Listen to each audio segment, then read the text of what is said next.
Okay, example 3 says use Stokes theorem to evaluate the double integral over S of the curl of f dot ds. So again, it's saying use Stokes theorem to evaluate that double integral, which means we're going to go back to the line integral.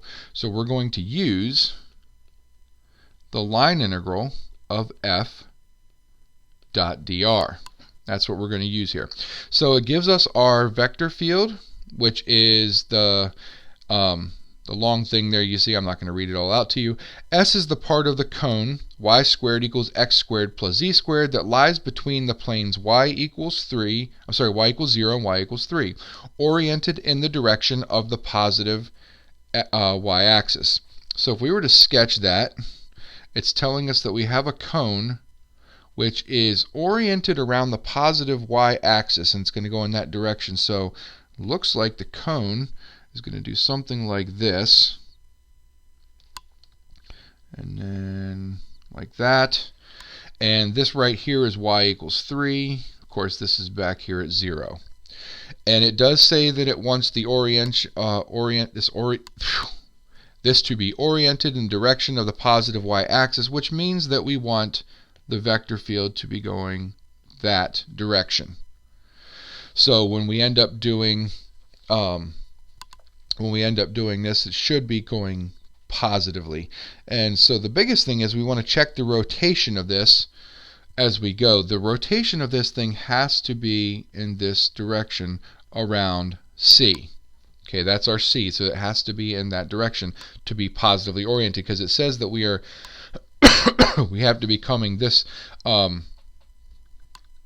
we have to be going in the positive y direction, so the rotation must be counterclockwise, as if you're standing maybe at like y equals 5. You'd be looking straight at the cone from that direction. Okay, so let's first of all define our C, parameterizing it. So C will be defined, let's parameterize this. So x is going to be r cosine theta. Y in this case is just 3. And then z has to be r sine theta. But remember that r in this case is constant because we're just talking about the outside ring. And because this thing has because the y value itself is 3, that means that if I plugged in 3 right here for y, so y that would be 9, so x squared plus z squared equals 9, so it does mean that the r value is going to be 3, so we can actually replace this r with 3.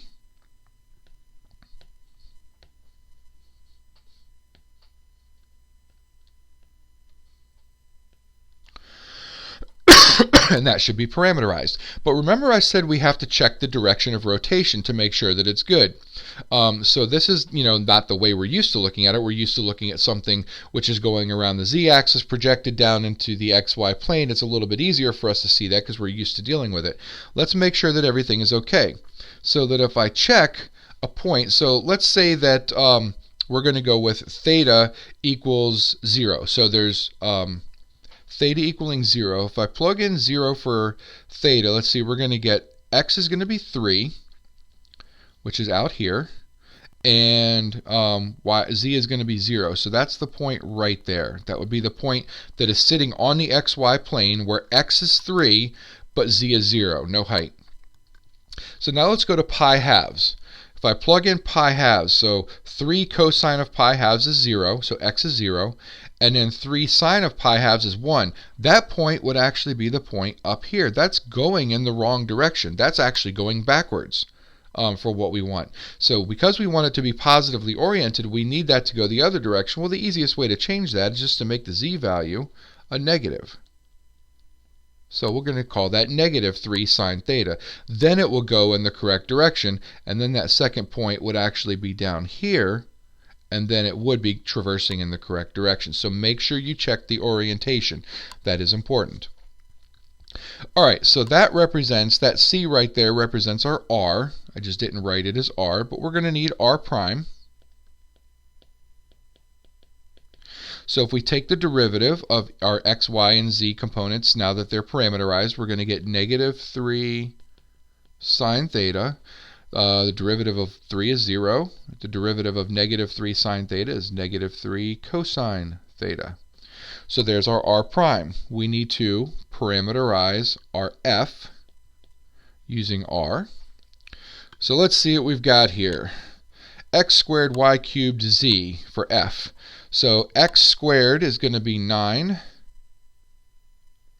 sine squared of theta. Y squared is 3 squared, so that's also 9. And then z squared. Actually, I'm having a hard time reading that. I think it's y cubed, actually, so I think I messed up there. I think this should be y cubed, which of course makes that 27. I think that's y cubed. That's what it looks like to me. We'll know at the end. And then z is negative 3 sine theta. So we'll have negative 3 sine theta. That's the first component. Okay, the second component says we're going to do sine of x, y, z. Sine of x, y, z. That's going to be really messy. Well, here's the good thing, though. I don't really have to worry about writing this out. I mean, you certainly can. It'll be sine of x, y, z, but I don't really have to write that out, and that would be very messy. You'd have the sine of some kind of a combination of cosine times sine with numbers in it. But the reason I don't need to write is because I'm going to dot it with r prime, and r prime's middle component was 0, so it doesn't really matter. So it's sine of something, I don't really care. And then the last one is just x, y, z, excuse me, which I do have to write out. So that's going to be 3 times 3 times 3, but it's negative, so we get negative 27 sine theta, sine theta, cosine theta. Yeah. All right, this one's going to get a little messy. It's going to get quite big to deal with as far as the numbers are concerned, but that's what we're asked to do here. So let's go ahead and do our integral, which is going to go from 0 to 2 pi, because the rotation goes in a full circle. That's our closed surface C. F dot r prime, f dot dr at C. So I'm going to have a 9 times a 3, which is 27, times a 27, times another negative 3. So I'm actually going to have to plug that in my calculator, because that's going to get really big. Let's see, 9 times 3... 27 times 27 times 3, 2 negatives, so that's going to end up being positive. Looks like we get 2187, if I did that right. Hopefully this will work out. Sine squared theta, nope, sine to the 4th. Is that right? Or did I make a mistake somewhere? I think I made a mistake somewhere. I just can't figure out what it is.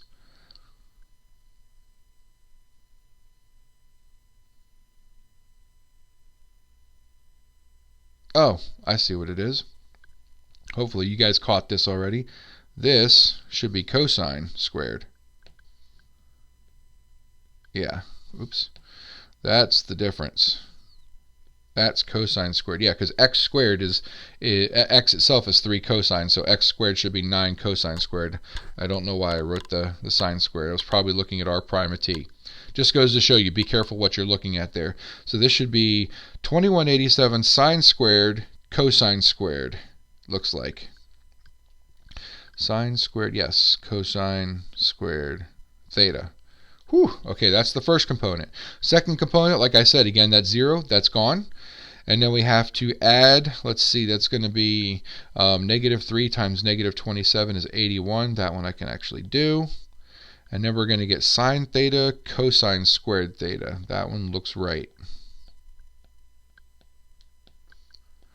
D theta. All right, once again, we are going to have to split these up.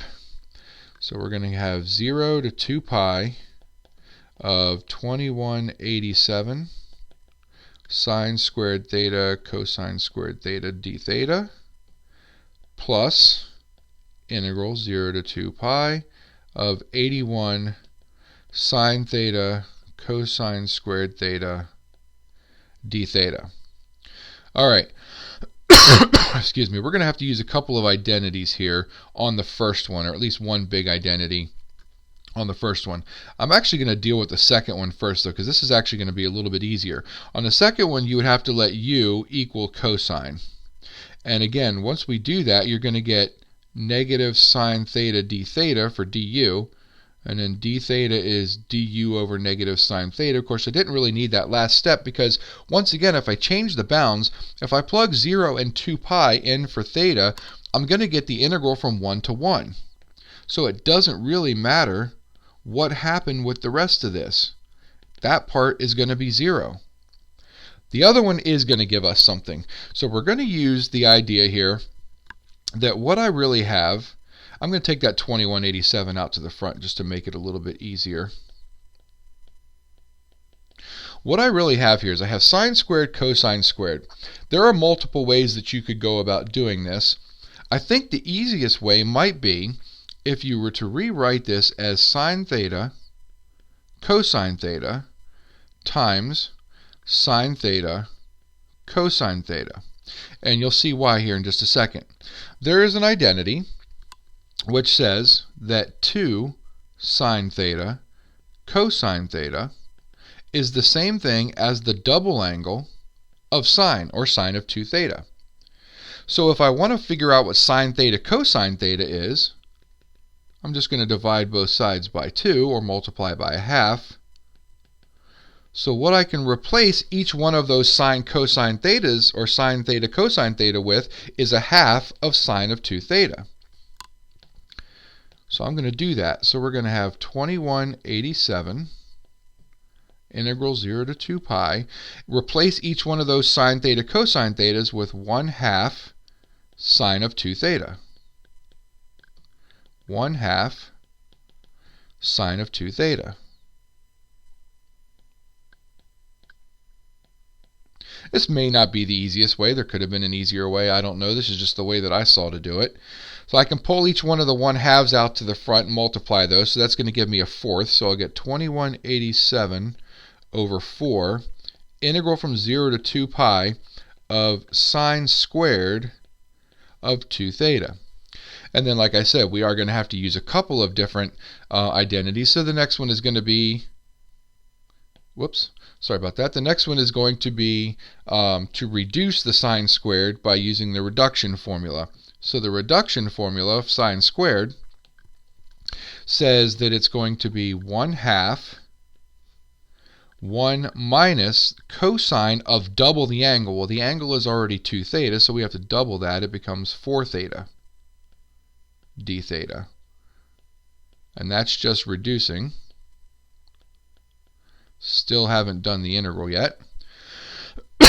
So I'm going to go ahead and pull that other 1/2 out to the front. So that'll be 2187 over 8 now. And then I can go ahead and take the antiderivative with respect to theta. So the antiderivative of 1 is just theta.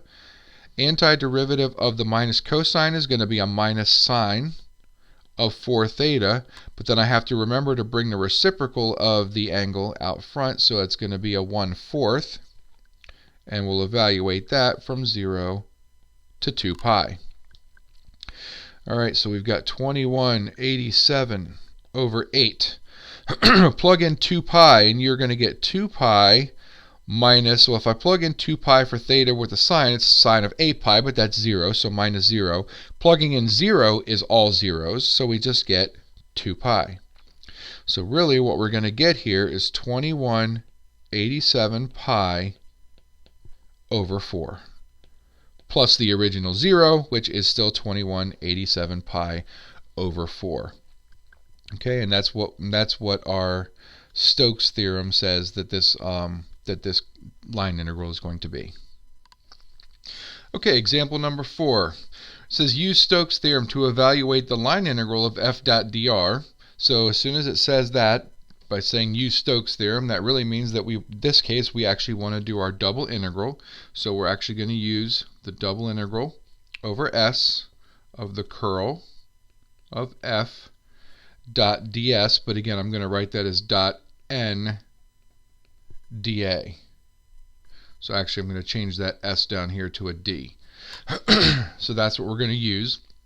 In each case, C is oriented counterclockwise as viewed from above. Okay, so that's just telling us, again, as we look at this thing from the top. So let's see what our C is. It does give us our force vector there, and we're going to go ahead and use that. But it says C is the triangle with vertices at 1, 0, 0, 0, 1, 0, and 0, 0, 1. So looks like our region, if we were to sketch this, let's see, the first one is at 1, 0, 0, 0, 1, 0, and 0, 0, 1. So it looks like we've got this triangular region here.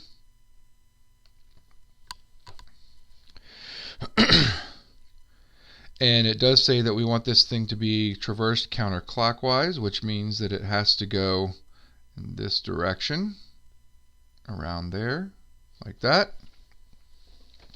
So, if we were going to do this by using the actual line integral, we would have to do, C1, C2, C3. We would have to do 3 different line integrals. That's kind of a pain to do. So, this is why Stokes' theorem is going to be useful here, because now to do this, we can just do the curl. So let's go ahead and evaluate our curl.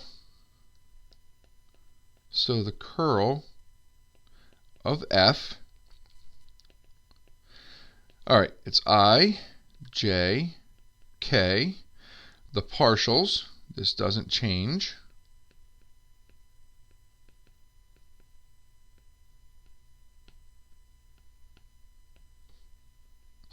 All right, so the first component of I is x plus y squared.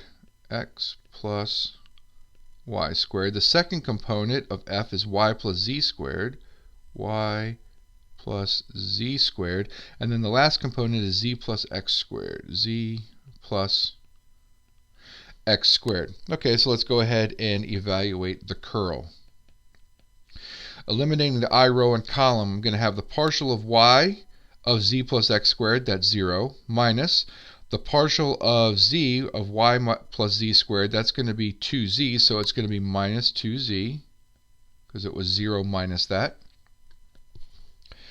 Okay, the second component, if I do the j row and column, it says the derivative of, with respect to x of z plus x squared, that's 2x, minus the derivative with respect to z, but that's 0. But remember, I have to change the sign, so it will be a minus 2x. And then the k row and column, derivative with respect to x of y plus z squared, that's 0, minus the derivative with respect to y of x plus y squared, that's minus 2y. All right, so there's our curl. Okay, we also need ds, which again is n dot dA. So we need to go ahead and parameterize this thing so I can find the cross. And once again, to me it looks easy enough just to go ahead and use I think we're probably just going to go ahead and I think we're just going to parameterize this using trivial parameterization. Biggest thing is going to be the z part. So the surface itself, if we were to write the equation of that plane, is just x plus y plus z. So we do need to at least have the equation of the plane. The surface is going to be defined as x plus y plus z equals 1. And hopefully you can figure that out because of the intercepts there. If I plug in zeros for x and y, I would get 1 for z, and then vice versa for all the rest of them. So that is the equation of your plane. So let's go ahead and parameterize this using trivial. So x is just going to equal x, y is going to equal y, and if I were to solve this equation for z, it would be 1 minus x minus y. So z is going to be 1 minus x minus y. So there's our r. So then we're going to have to do r sub x, which is going to be 1, 0, negative 1, taking the partials of the x, y, and z component. R sub y is going to be 0, 1, negative 1. And then we need to cross those. So we'll have Rx cross ry. So eliminating the I row and column, we get 0 minus minus 1, so that's 1. We're going to get, from the middle one, we're going to get negative 1 minus 0, but we change the sign, so that's 1. And then if we do the k row and column, we get 1 minus 0, so that is also 1. So our cross is 1, 1, 1. And what's good about this is that we do have a positive orientation. X, Y, and Z are all positive here, but really, truthfully, we are looking for the Z component being positive. So that's good. Okay, so it says we need to take our curl and dot it with our cross.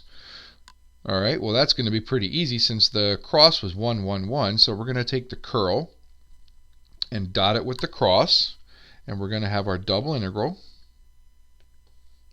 So we got the double integral of the cross, which is just going to be negative 2z minus 2x minus 2y, because each one of those dotted with 1 is themselves.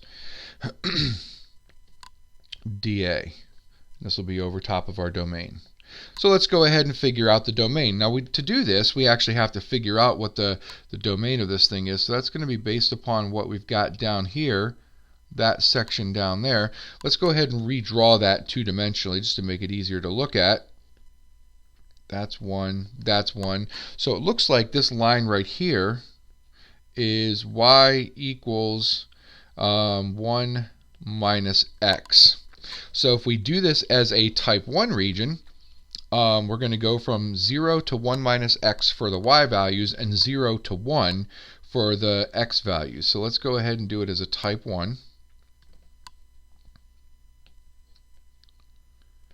So we'll have double integral negative 2z minus 2x minus 2y dy dx. And again, y is going to go from 0 to 1 minus x. X is just going to go from 0 to 1. So it looks like I can factor a negative 2 out to the front of everything. And then what that's going to leave us with is negative z, but remember we have to put z in terms of y and x. So z from the top was 1 minus x minus y. So it's 1 minus x minus y. That was z. And then we're going to have minus x and minus, nope, not minus x, sorry, plus x and plus y, because I factored the negative out of there, so it should be positive. Yep. This is going to work out very nicely, because what you should see is that negative x and x go away, negative y and y go away. So what that leaves me with is an integral, negative 2, integral 0 to 1, integral 0 to 1 minus x of just 1 dy dx. But if you remember, if you take a double integral of 1, you're really just finding the area of your domain. And the area of our domain is based upon this triangular region right here. So this part right here, this thing just represents the area of D. Okay, it won't always work out like that, but in this case, that's wonderful. Since it's 1, if it was something else, with some kind of variable in it or something like that, then I might actually have to go ahead and go through the process. And you could certainly go through this process and see that it's going to work. You could take your antiderivative with respect to y and get y, plug in the 0 and the 1 minus x, and go through that whole process. But since I'm just looking for the area of D, area of that triangle is 1/2 base times height. So that's just going to be a half. So really, this whole thing works out to be negative 2 times 1/2. Which is just going to be negative 1. All right, and there's your line integral. All right, example 5. This will likely be the shortest of the problems that we do.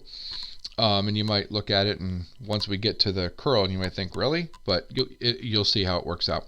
So we're going to use Stokes Theorem, and again, it says to evaluate line integral f dot dr, which means we're going to use the other form. We're going to use the double integral of the curl.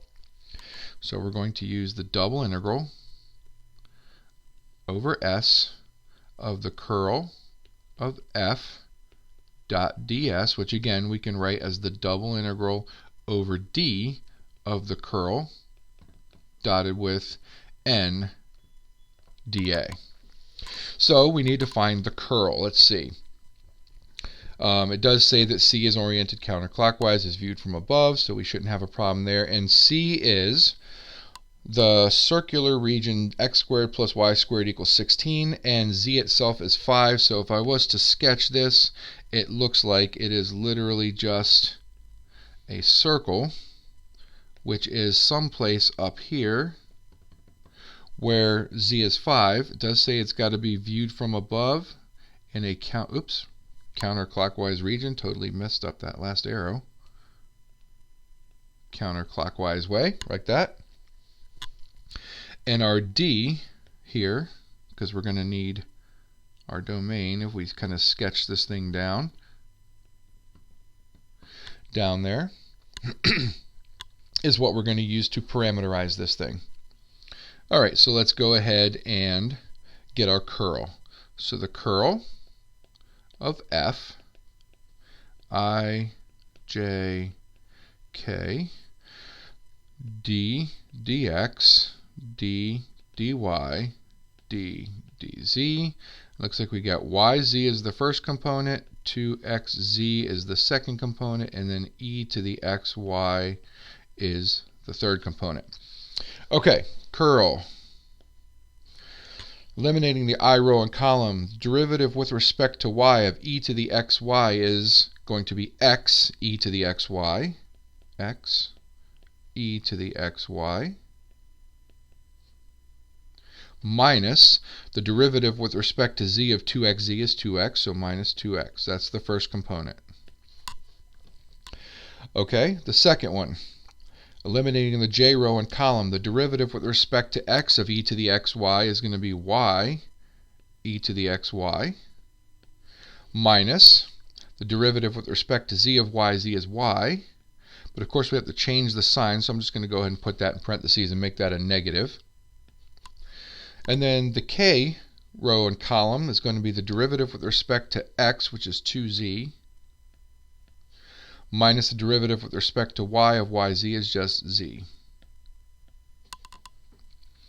Okay, and the only thing I can really simplify there, I could distribute the negative, that's for sure, on the second component, but this thing right there is just z, so 2z minus z is z.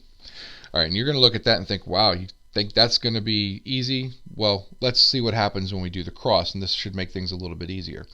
So we're going to go ahead and parameterize this thing so that we can use do the normal vector by doing the cross.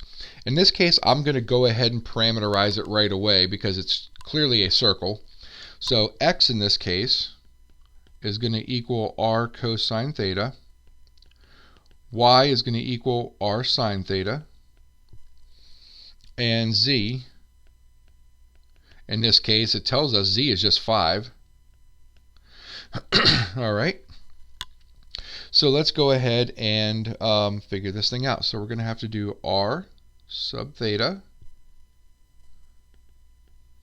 And that's going to be, let's see, negative r sine theta. We've done this so many times, it's probably going to become second nature. Just don't make a mistake. R cosine theta and 0. And then r sub r is going to be cosine theta, sine theta, 0. So if I do the cross, and it doesn't, well, yeah, I guess it will make a difference. Let's do r sub r cross r sub theta, only because I already know this is going to work out correctly. If you had done it backwards, and there's no problem with that, you'll recognize it because the z component would be negative, and we need it to be a positive orientation. But since we're going to do it this way, let's see, if we eliminate the I row and column, I get 0 minus 0. If you eliminate the j row and column, you get 0 minus 0. So the k column is the only thing that gives us anything, and we're going to get, let's see, that's going to be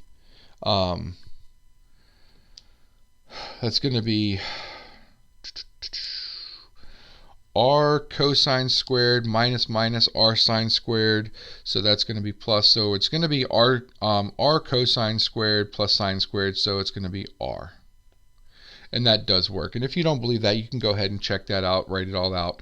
But that does work out to be that way. And then we have the positive for the z-value, so it is an upward or outward orientation. So we're good there.